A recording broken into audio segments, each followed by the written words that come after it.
आसंतु आज आम जानिबा एबीएम भक्ति सागर चैनल माध्यम आम ठाकुर घरटी कौ दिगरे करिबा केमिति करिबा आ पूजा पाठ मध्य कि प्रकार करा जिवो। मु बसंत मिश्र एबीएम भक्ति सागर चैनल माध्यम आपण मानक आज जणी देबाकू चाहूची जे ठाकुर घरटी कौ दिगरे हेबा दरकार, ठाकुर घरे पूजाटे कि भଳି हेबा दरकार। आसंतु जानिबा।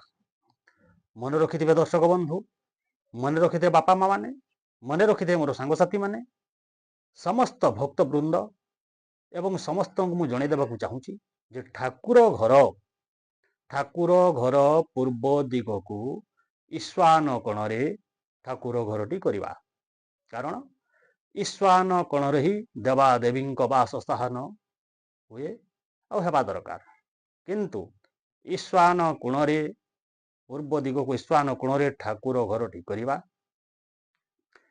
ठाकुर घरटी कला परे आमे जो पूजा विधि रही भूल रे भी पुष्प चंदन सिंदूर पुष्प बहुत लोक माने देवतांक मथारे दियंती ना आज्ञा उचित नुह। देवतांक मथारे देवा ठीक नुह। कौटी देवा फूल चंदन सिंदूर आमे देवतांक जदि देवा देवतांक पादरे समर्पण करिबा। कहीं आमे तो देवा देवी पाद सेवा करिबा आज्ञा मथारे पुष्प चंदन सिंदूर देवा उचित नुह। ये आम घर ठाकुर पूजा कथा मु कहूँ, ये मंदिर पूजा कथा कहूनी। घरे ठाकुर पूजा करिबारे पुष्प चंदन सिंदूर दियंतु, किंतु तांकर पादरे पुष्परे चंदन सिंदूर लगई तांकर पादरे समर्पण करंतु, पूजा पाठ करंतु। गोटे कथा मन रखिथिबे, हाँ पूजा करिबा समय रे किछि भोग देबे। कौन भोग देबे? किछि नहला नहीं गुड़ टिके देई भोग लगई पूजा करिवे। भगवान संतुष्ट हेबे, भगवान खुशी हेबे, आउ आपणक मनोवांछा मध्य पूरण हेबो। किंतु ध्यान देबे जेते बेले आमे धूप दउछे अगर धूप की दीप दउछे आमे भगवान को देखुछे, देवतांक फोटो को देखुछे, सी आमको देखी नहीं आज्ञा।